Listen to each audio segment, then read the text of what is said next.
Namaste! Greetings to everyone at the Rishikesh Yogpeed.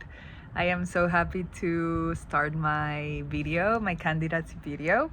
I am Verónica Dávalos. I am 32 years old and I am originally from Quito, Ecuador. I was born and raised there, and for the past years, I've been living in different countries. I've been for some years, I was for some years in the US, and then after traveling to India, I decided to move to Spain, and now I'm currently in Spain. I've also lived in Italy for a little bit, in Panama for a little bit, so I've been all around in different moments of my life due to studies and work, and I'll tell you a little bit more about it. But yes, I'm so happy for this space and for the opportunity to introduce myself. I did the 200-hour yoga teacher training in March and April of this year. Therefore, I finished it in April, and then I decided to stay in India for a couple of months after the training. So I was in India until the 17th of June of this year, because I just love the country and just different opportunities arose.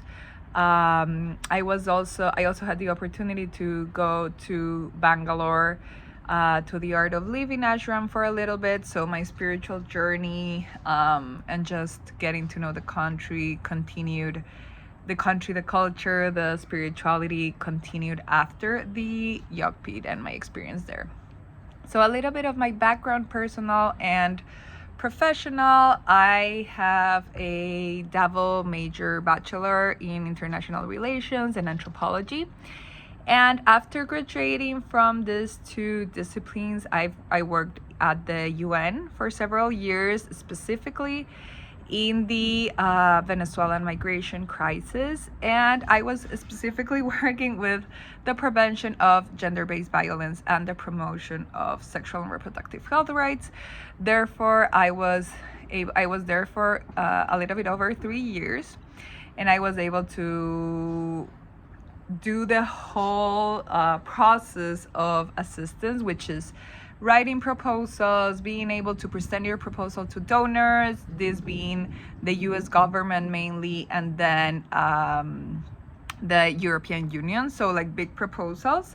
And then then it was the implementation of the proposal, which is assisting people directly, and finally the results, which include communication, reports with governments, reports with donors, and assistance to people. So I was like in all of the stages of this process.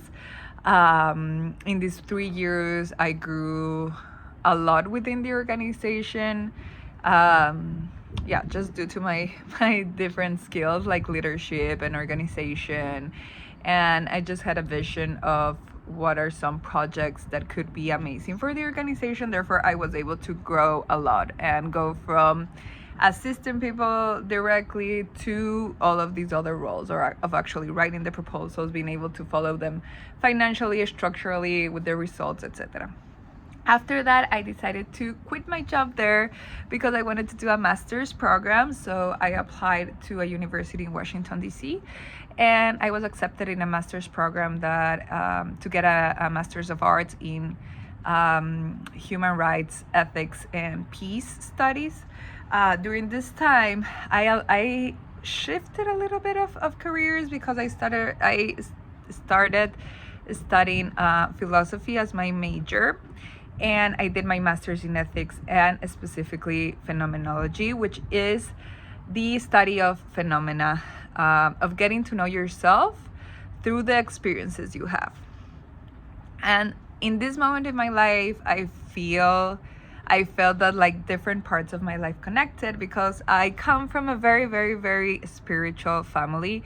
My mom is also like, both of my parents have businesses, but on the side, or like as a complementary to their life, they're both my mom is a yoga teacher, my dad is into different types of philosophies and spiritual paths. For example, Akashic registers. He is able to connect and Yeah, just like a very spiritual person, and they're both into meditation a lot. So as a first daughter, I was able to get all of this knowledge from them, and they continue to give me all of this knowledge. And I've been meditating and doing spiritual practices through different tools and through different ways of understanding. For example, they have taken some parts of Sufism into some of our practices, some parts of Hinduism, like throughout my entire life, in different moments.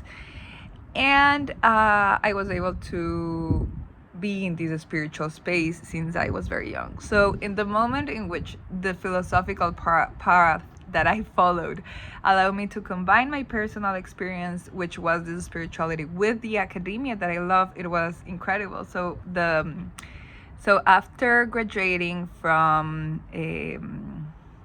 my MA, I was offered a position, two positions as a professor in the United States. So I was teaching there for a couple of years and doing research and publishing, and I teach applied ethics, which really combines with a lot of the work that we do, because it's the analysis of how we can understand the self in the situations that exist around the world.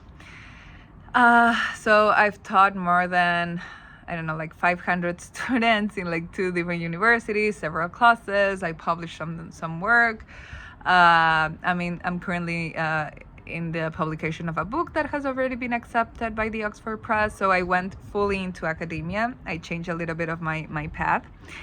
And then I also worked in an NGO called Jobs with Justice as an organizer in this space. I'm running out of time, so I have to be a little bit quicker.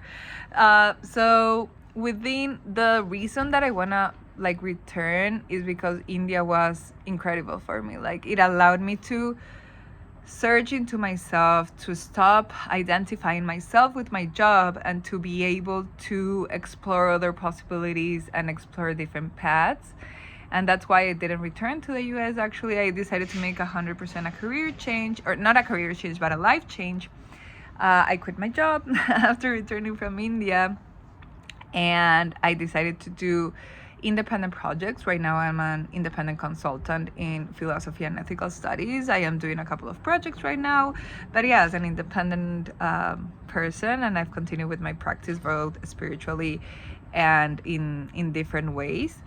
And just understanding the role and linking it to the different skills, I think that like student experience and batch engagement and this whole idea of operations and events and this more like administrative part, I think that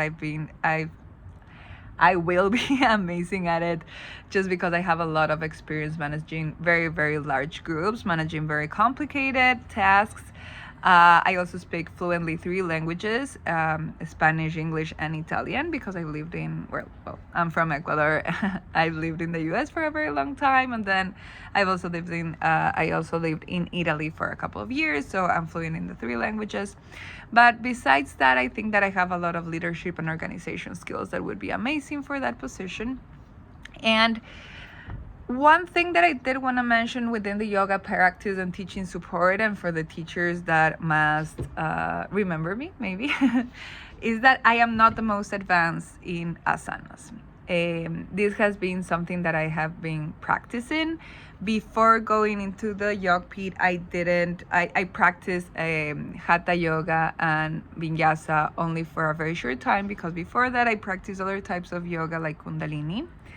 This means that I was definitely not the most experienced within the asanas, but I've been practicing a lot, and I'm always willing and eager to keep learning. But I would definitely be, I think that I would be an excellent, obviously, philosophy teacher. I've continued to do a lot of analysis, and some of my texts actually that I'm in path of publishing have this linkage between Patanjali's Yoga Sutras and a little bit of Western philosophy, especially German philosophy. So there's a lot of linkage, and also a lot of Greek philosophy. So that's like, I have those ideas super fresh. And then meditative or reflective sessions or any other thing, I think that I've been advanced. And then in asanas, I keep learning and I keep improving.